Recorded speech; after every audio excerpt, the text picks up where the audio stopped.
Happy Wednesday. Welcome back to my channel.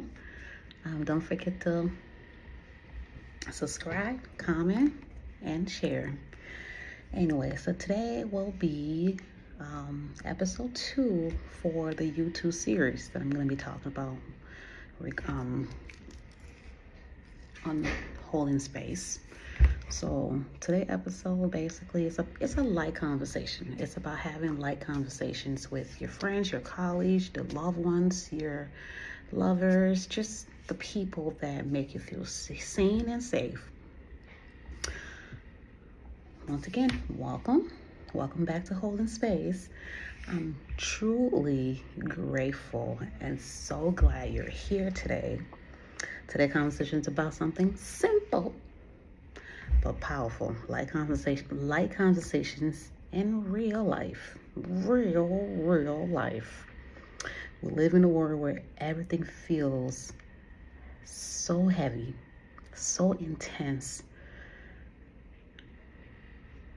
that we forget to breathe. We forget to take a moment to enjoy the gift of life, to enjoy the things that we've been blessed with, the things we have asked for, that we've been given.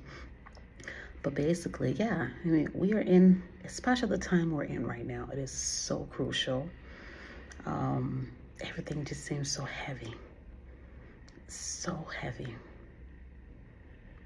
Everyone is processing something, healing something, or carrying something.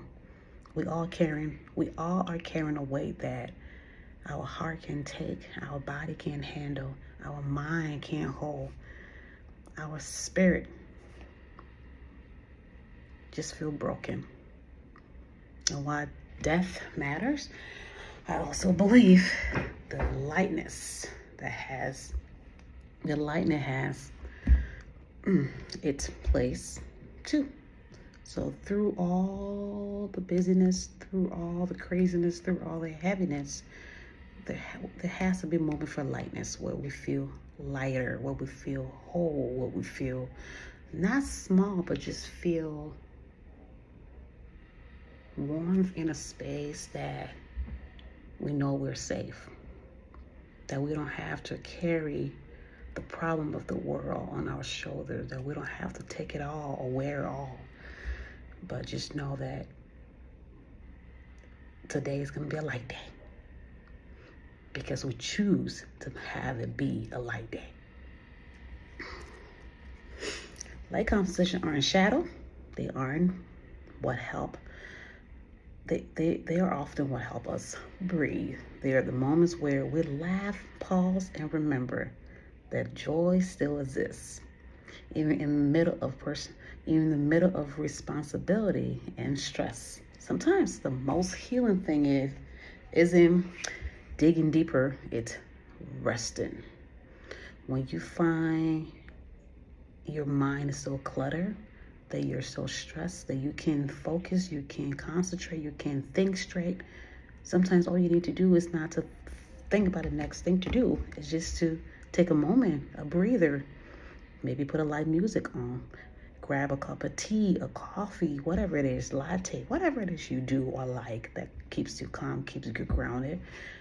Grab a book, take a warm bubble bath or cold shower, whatever it is, take a walk.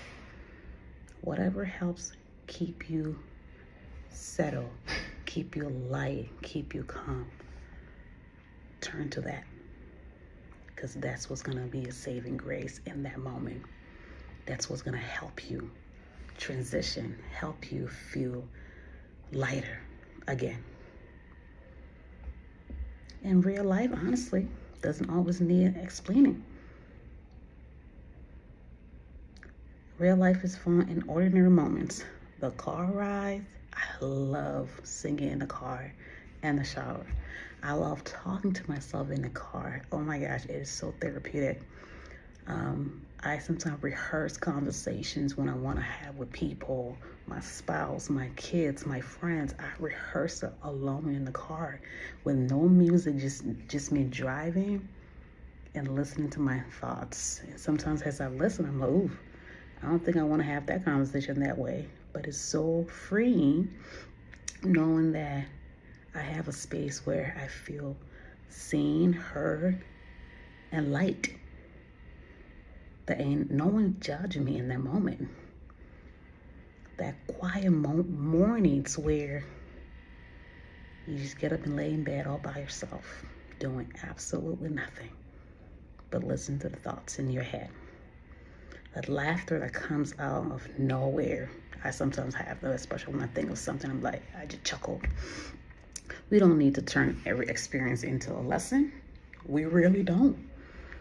Some experience is just an experience. It was not a lesson for you to learn. It was not put in that position, put in that place in that moment for you to be like, wow, something profound happened.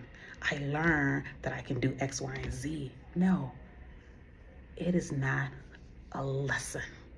It's an experience. So we need to be alive. We need to release of ourselves of constantly thinking. We have to find a lesson in everything, in every moment, in every space, in everything. We don't. Some moments are meant to be lived, not analyzed. So you just got to be like, it's like being at your kid's choir concert. You're there to enjoy and embrace the moment. Enjoy the effort, the work that your kid had put into that practice. Enjoy the fact that you are sitting in a place to witness some greatness that your child have done. Or let's say, for instance, you at a friend's wedding.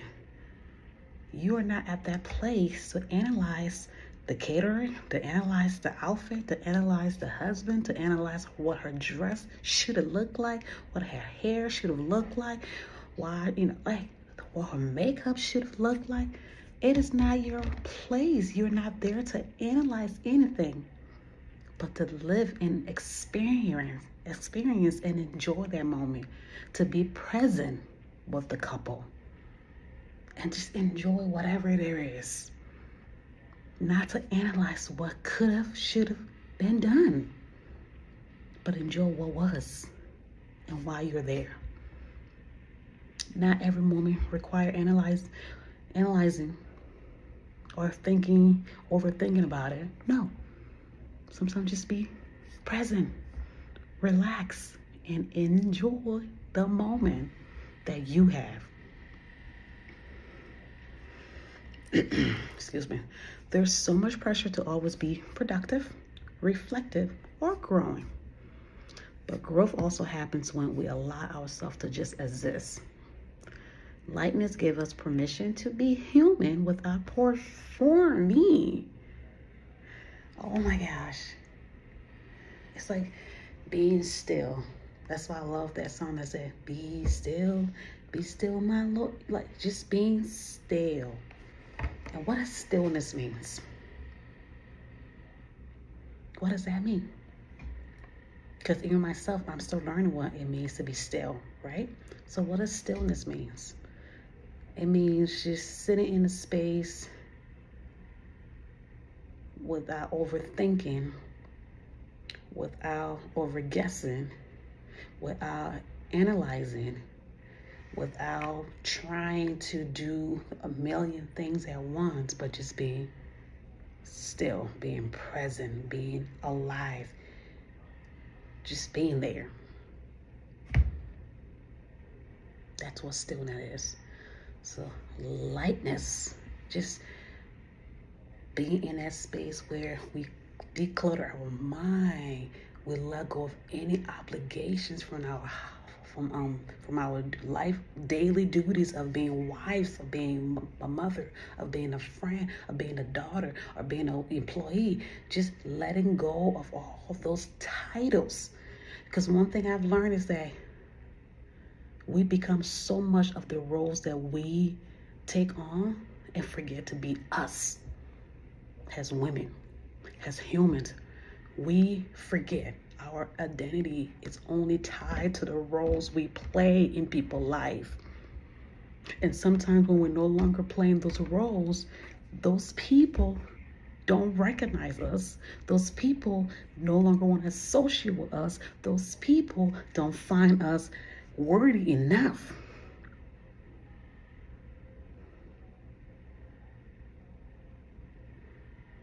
So outside of the roles we play, who are we? We need to figure that out. And when I said we, I am speaking to her right here. Me.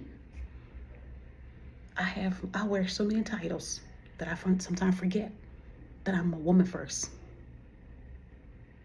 Before I became a mother, I was a woman. Before I became a wife, I was a woman. Who am I without all these roles?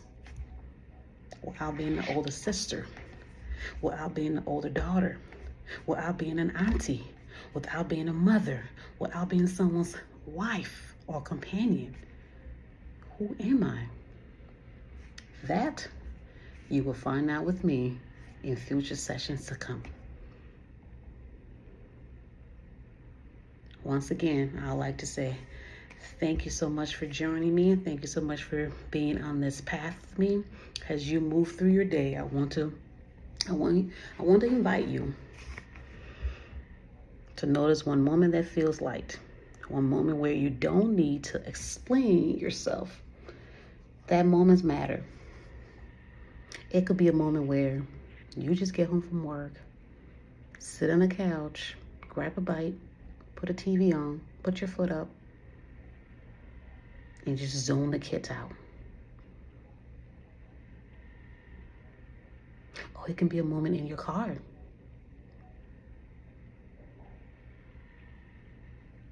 You don't have to explain to anybody, why did I have to sit in the car for 10 minutes? Or why do I need to sit here and not be bothered, in these moments? We need to stop explaining ourselves. What I've learned over the years is when we over-explain yourself is a trauma response. A response from the fact that you, as a child, you always felt the need to, because you either got in trouble so often or there was so much expected of you. So whenever something happened, if you did not explain to your satisfaction or did not explain in the way in which your parent or the adult or the caregiver that had, was taking care of you could understand and accept, you felt like you did wrong. So you have to constantly over-explain yourself. So no, over-explaining yourself is a trauma response. Like, oh my gosh, if I don't explain why I did this person might feel like I'm a bad person, or they might feel like I'm a this. No, let them feel what they want to feel. Let them think what they want to think. We have that free spirit, that free will to be who we are, to be what we want to be. Let's stop shrinking so people can feel seen. Let's be seen. Let's walk into our greatness.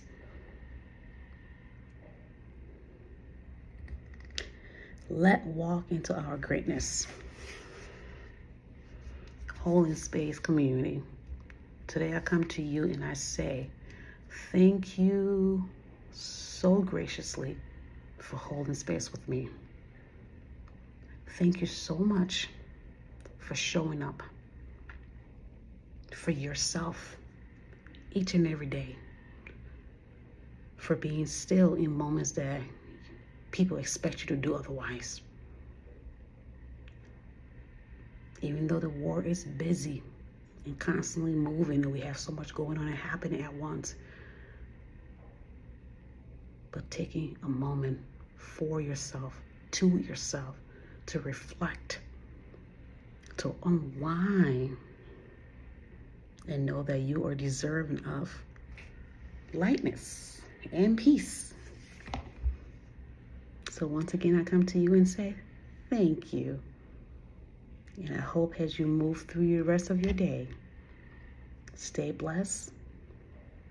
Remember, you are loved. And this season, it's your winning season. You got this. And if you need the help, please get the help, baby. Whoever this resonate with you, I'm rooting for you. I love you, and I do see you. Peace, love, and light.